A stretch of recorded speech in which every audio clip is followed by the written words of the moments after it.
Welcome to PL24 news. మనం కుషగూడ నార్జునార్ కాలనీలో ఉన్నాము. అయ్యప్ప మహాపడి పూజ జరుగుతుంది. మనతో తాంత్రి గారు ఉన్నారు. వారిని అడిగి తెలుసుకుందాం. సాంశరణం స్వామి. సంవత్సరం అయ్యప్ప. స్వామి మీ పేరు? నా పేరు సంపత్ నమ్మోదర్ అండి. స్వామి, మీరు అయ్యప్ప మాల ఎన్ని సంవత్సరాల నుంచి వేస్తున్నారు? అందరికీ నమస్కారం. నేను సంపత్ అంద్రి బాలాజీనగర్ అయ్యప్ప టెంపుల్లో గత కొన్ని సంవత్సరాలుగా మేల్శాంతిగా చేస్తున్నాను. ఇప్పుడు ప్రస్తుతానికి ఈ ఉన్న సిచ్యువేషన్లో అయితే అయ్యప్ప స్వామి అని అంటేసరికి అందరూ కూడా ఏదో ఫ్యాషన్ అయిపోయినట్టు ఉంటుంది. మాలేసుకున్నామా, చేసుకున్నామా, అయిపోయిందా, పూజకు వచ్చామా, లేదు అని కాకుండా పూర్వంలో మేము మా గురుస్వాములు ఉన్నప్పుడు ఎలా ఉండనంటే పూజ అన్నప్పుడు 10 గంటలకు పొద్దున్నే 10 గంటలకు వచ్చేసి మార్నింగ్ 4 o'clock 5 o'clock స్నానం చేసేసి సన్నిధానంలో పూజ చేసుకొని గురుస్వాములకు సేవ చేసేసుకొని పొద్దున్న 9 గంటల వరకు వచ్చేవాళ్ళం. కానీ ఇప్పుడు అలా లేదు. ఇప్పుడు ఈ భజన కార్యక్రమము లేవు, పూజా కార్యక్రమము లేదు. అదేవిధంగా ఇప్పుడు ఏమవుతుందనంటే ఇప్పుడున్న జనరేషన్ ప్రకారంగా కూడాను ఈ ప్రతి ఒక్కరు కూడా ఫోన్ చేసుకొని భోజనాలు తయారయ్యాయా, 1:30కి వచ్చామా, 2:30 అయ్యిందా, తిన్నామా, వెళ్ళిపోయా. పూజ విధానం ఏంటి, పూజ ఎందుకు చేస్తారు, అసలు అయ్యప్ప స్వామి అంటే ఎవరు, తంత్రి విధానంకు ఉన్న ప్రాశస్త్యం ఏంటిది, గురుస్వాములు అంటే ఎవరు, ఈ విధంగా ఎవరు కూడా తెలియలేకపోతుంది. కావున ఏంటంటే అందరూ కూడా మీ తరఫు నుంచి నేను కోరేది ఏంటంటే ప్రతి ఒక్కరు కూడా టైంకి వచ్చి స్వామివారి పూజ తిలకించి స్వామివారి ప్రసాదాలు స్వీకరించిందిగా మనవి. ఓకే. స్వామి, అసలు అయ్యప్ప స్వామి పడి పూజా విధానము, అయ్యప్ప స్వామి పూజా విధానము, మళ్ళీ ఇరుముడి విధానం, దీని గురించి మాకు చెప్పండి. ఇప్పుడు ఈ జనరేషన్లో ఉన్న పూజ విధానం ఎలా అంటే ప్రతి ఒక్కరు కూడా పూజకు వచ్చామా లేదా వెళ్ళిపోయినట్టే ఉంటుంది. పూర్వము మేము చేసేటప్పుడు ప్రత్యేకంగా అయితే మార్నింగ్ వెళ్ళేసేసి ఫస్ట్ రాగానే గణపతి పూజ ప్రారంభం చేసుకొని అష్టోత్తరాలు చేసుకున్న తర్వాత అమ్మవారిని ఆహ్వానం చేసి కలశ ప్రార్థన చేసేసుకొని తర్వాత సుబ్రహ్మణ్య స్వామికి అష్టోత్తరాలు చేసేసి కొందరు ఇప్పుడున్న జనరేషన్ ప్రకారంగా పంతులు కానీ గురుస్వాములు కానీ పూజ చేస్తున్నారు.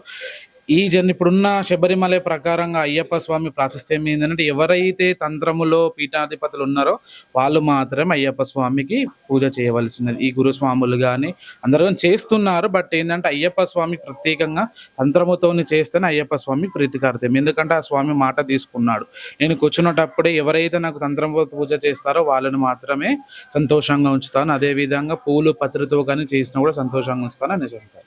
ఈ విధంగా ప్రతి సంవత్సరం కూడా శబరిమలలో కూడా 18 ఆంబడి కూడా తంత్రి మేలు వాళ్ళు మా శాంతి మాత్రమే చేస్తున్నారు.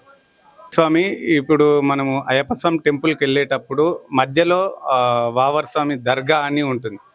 అక్కడికి ఈ మధ్యలో చాలామంది స్వాములు వెళ్తున్నారు. దర్గా అంటే అది ఒక సమాధి. చాలామంది ముస్లింలు సమాధితో కొలుస్తారు. ఆ సమాధి దగ్గరికి వెళ్ళి మళ్ళీ అయ్యప్ప స్వామి టెంపుల్ దగ్గరికి వెళ్ళడానికి అసలు దానికి ఏం చెప్తారు మీరు? దర్గాకి వెళ్ళి సమాధి దగ్గరికి వెళ్ళి టెంపుల్కి వెళ్ళొచ్చు. చాలా వరకు ఇప్పుడు చేస్తున్న తప్పు ఏంటంటే అందరూ కూడా ఫస్ట్ దర్గాకి వెళ్ళి వావర్ స్వామి అనేవాడు మిత్రుడు ఒకప్పుడు బందీపోటు. అయ్యప్ప స్వామి ఉన్న సీజన్లో అతను ఒక బందీపోటు. సో అయితే అయ్యప్ప స్వామి ఎప్పుడైతే మహిష సంహారం చేసేసి రిటర్న్ వచ్చేటప్పుడు హనుమంతుని మాలలో వేసుకొని ఉంటాడో అప్పుడు ఈ బందీపోటు ఏం చేస్తాడంటే వచ్చిన వాళ్ళందరినీ చంపుకుంటా వెళ్తూ ఉంటాడు.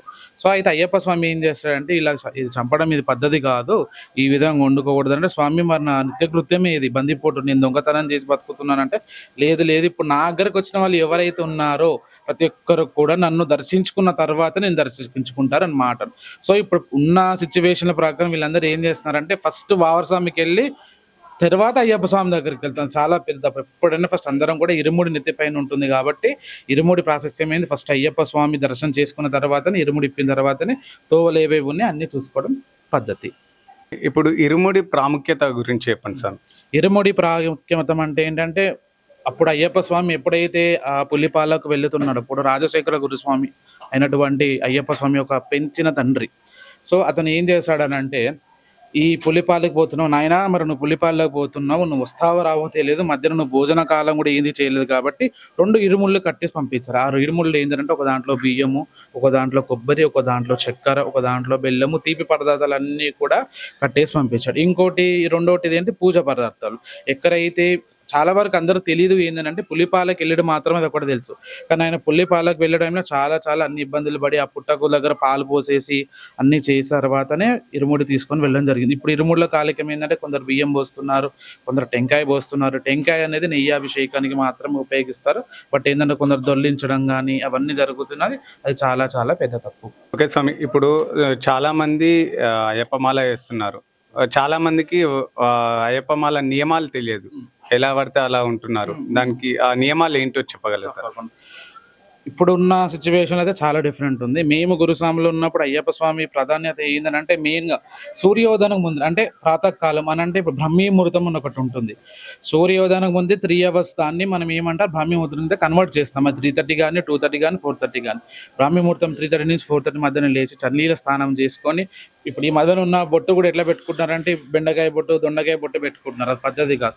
చక్కగా తిలకంతో బొట్టు పెట్టుకి ఆంజనేయ స్వామి పెట్టుకొని గంధంతో బొట్టు పెట్టుకి భస్మం ఎప్పుడు కూడా ఒంటి నిండా పరచాలి. తర్వాత అయ్యప్ప స్వామికి స్నానం చేసి పీటను ఎప్పుడప్పుడు క్లీన్ చేసుకొని పడిముట్టించుకొని దైవారాధనతో ఎప్పుడు కూడా పూజ చేస్తూ ఉండాలి. మధ్యాహ్నం కాలము కూడా ఇప్పుడు ఏంటంటే ప్రతి ఒక్కరు జాబ్ అవ్వడం వల్ల కొందరు మాల వేయలేకపోతున్నారు. కొందరు ఏం చేస్తున్నారంటే ఇప్పటిదాకా నేను చెప్పినట్టుగానే ఫోన్లో రాగానే అన్న స్వామి రెడీ అయ్యిందా, పోయిదామా, భోజనం రెడీ అయ్యా, పూజ ఏం జరుగుతుందో తెలియలేదు. మీకు పూజ రాకపోతే మీకు పూజ రాక తెలియనప్పుడు మీరు ఎలా పాటిస్తారు? మీరు ఎన్నిసార్లు మాలేసుకుంటే ఏం లాభం?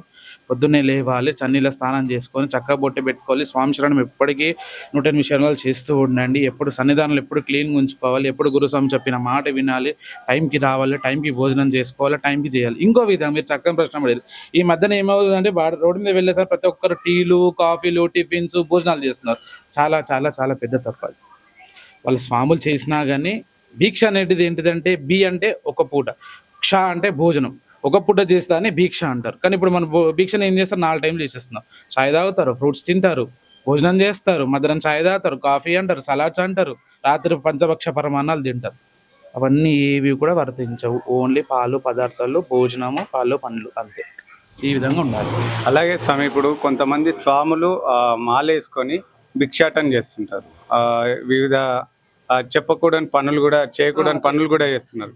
దానికి మీరు ఇచ్చే సలహా? మా సలహాలు అంటే ఏంటనంటే అలాంటి వాళ్ళని ఎప్పుడు కూడా అయ్యప్ప స్వామి కాదు మేము కూడా క్షమించాం. అలాంటి వాళ్ళను బహిష్కరించడం ఎప్పుడు జరుగుతుంది గుళ్ళో కానీ అలాంటి చాలా వరకు వీడియోలు చూస్తున్నాం. మాలేసుకొని తాగడం, గుట్కాలు తినడం, స్మోకింగ్ చేయడం అది ఎప్పుడు కూడా చాలా చాలా నిషిద్ధం. అలాంటి వాళ్ళని ఎప్పుడు దేవుడు కూడా దగ్గరించరు. అలాంటి వాళ్ళతో మన సనాతన ధర్మం నుంచి వెలగొట్టాలి. ఈ ఛానల్ ద్వారా ప్రజలకు కానీ అయ్యప్ప స్వాములకు కానీ ఇచ్చే సలహా ఏంటి? నా సలహా ఏంటి అని అంటే ఈ ఛానల్ ద్వారా చెప్పేది అంటే అందరూ కూడా మాలేసుకోవడం చాలా మంచిది. ప్లస్ ఇంకోటి ప్రతి ఒక్కరు కూడా 21 days 11 days అని అంటున్నారు. చాలా పెద్ద ప్రశ్న, చాలా పెద్ద తప్పు.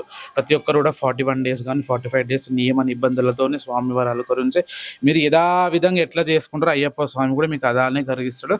అదే విధంగా అందరూ కూడా సంతోషంగా ఉండి మేము కూడా సంతోషంగా ఉండాలని కోరుకుంటున్నాను. అయ్యప్ప స్వామిని కోరుకుంటున్నాను. స్వామి శరణం అయ్యప్ప.